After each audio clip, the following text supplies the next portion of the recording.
This is the first and most famous American submachine gun. For over a century, it has been used by gangsters, police, and soldiers, and can still be seen in combat today. You've seen it in movies and video games, but you have probably never heard its dark history. Until now. Let's begin. During World War I, the standard weapon for all armies was a bolt-action rifle, usually holding 5 rounds in a powerful caliber. While excellent at long-range combat, the stalemate and deadlock of trench warfare exposed their limitations in close-quarters fighting. In the tight trench battles, even shovels, knives, and other similar to medieval weapons proved more effective than long, cumbersome rifles with only 5 rounds and bayonets. Soldiers needed something light, compact, easy to reload, and capable of delivering serious firepower. The Americans turned to their controversial trench shotguns, while the Germans became the first to field a true submachine gun to their stormtroopers, the MP-18, chambered in 9mm. However, towards the end of the war, the US military began searching for its own version of what would later be called a submachine gun. John Taliaferro Thompson, a US Army officer and small arms specialist, envisioned a new and more effective trench broom, but instead of buckshot, it would rely on heavy automatic fire. Using the new Blish lock system, which was later simplified into a direct blowback system, early prototypes were first attempted in the .30-06 caliber.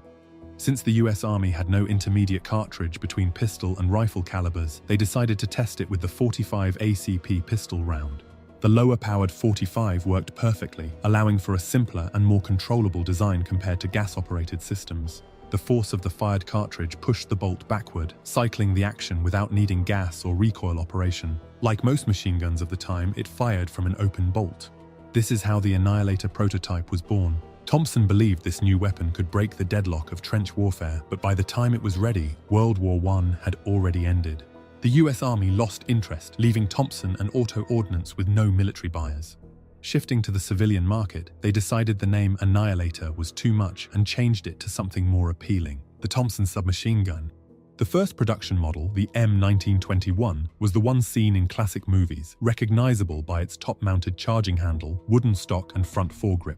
It had an extremely high rate of fire, over 900 rounds per minute, and could be fed by 20-round box magazines or 50-round drum magazines.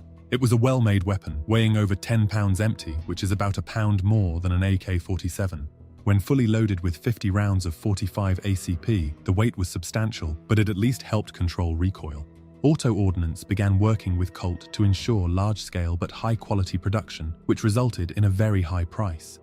In the 1920s, a Thompson submachine gun cost around $200, which in today's money is equivalent to approximately $4,000. It was an extremely expensive weapon. During that strange period in American history, you could legally buy a machine gun, but you could not buy alcohol, as it was banned under Prohibition, the complete opposite of what we have today. The first buyers of the Thompson were police forces in limited numbers, followed by the United States Postal Service. The post office bought 200 Thompsons to protect mail trains from the frequent robberies. Over time, the Thompson received slight modifications, including a recoil compensator, a heavier spring, and an adjusted bolt to slightly lower its extremely high rate of fire. The first time it was used in combat was actually in the Battle of Blair Mountain in 1921, during the largest armed labor uprising in US history. Around 10,000 armed coal miners clashed with 3,000 law enforcement officers and hired strikebreakers, who had around 100 Thompsons among their weapons. However, its most infamous reputation came from Hollywood's portrayal of gangsters, making it seem like the Thompson was their signature weapon. On February 14, 1929, the St. Valentine's Day Massacre marked the beginning of the Thompson's reputation as the ultimate gangster weapon. 4 men, 2 disguised as police officers, entered a garage on North Clark Street in Chicago, a known hangout for Bugs Moran's gang. 7 men inside were lined up against a wall, believing it was a routine police raid. However, the gunmen opened fire with 2 Thompson submachine guns, firing over 70 rounds in just a few seconds. The event made national headlines and began tying the Tommy gun to gangsters and organized crime.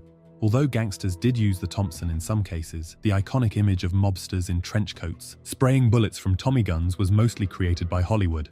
The Thompson was extremely expensive, even for gangsters, who mostly relied on cheaper and more common weapons, such as sawed-off shotguns and pistols. However, high-profile incidents like this led the US government to impose a heavy tax on fully automatic weapons, eventually leading to the banning of machine guns for civilian use. The Thompson never saw high sales in the civilian market due to its enormous cost, and later due to the restrictions on automatic firearms.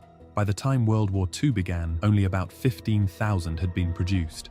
But with war on the horizon, the Thompson would soon become more needed than ever.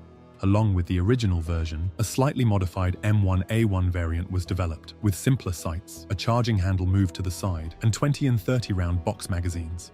The 50-round drum magazine was criticized by the British Army for being complicated to reload, too heavy and noisy as the rounds rattled inside when moving. Instead, the 20 and 30-round, commonly known as stick magazines, became the preferred option. The 20-round magazine was emptied too quickly because of the Thompson's high rate of fire, so later in the war, the 30-round magazine became the standard. Britain ordered hundreds of thousands of Thompsons for its troops, but soon found it too expensive and eventually transitioned to a simpler and cheaper alternative, the Sten gun. Eventually, around 1.5 million Thompson submachine guns were produced during World War II.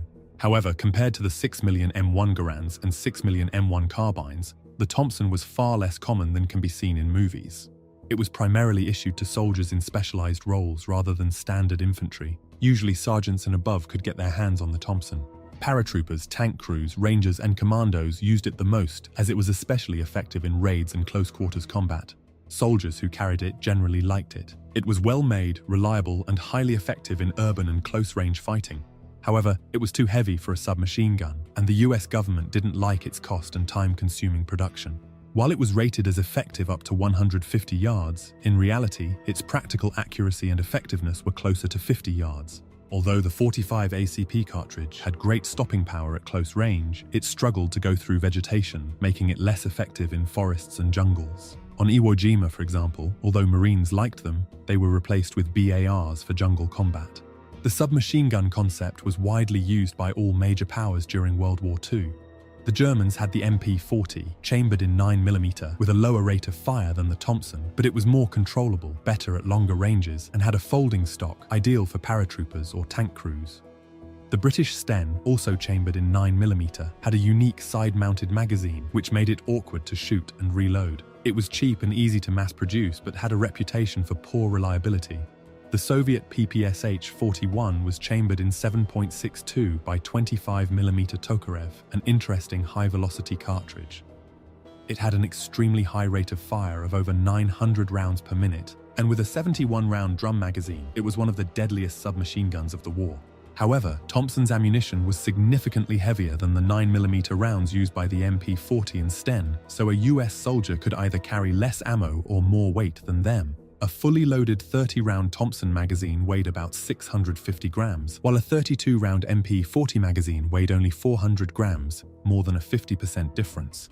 Compared to all of these, the Thompson was by far the best made in terms of quality. It was extremely durable and reliable, but for that reason, it was also too expensive and complicated for wartime production, and the US military soon began looking for a replacement. Realizing how cheap and efficient the British Sten was, the US developed its own low-cost alternative to replace the Thompson.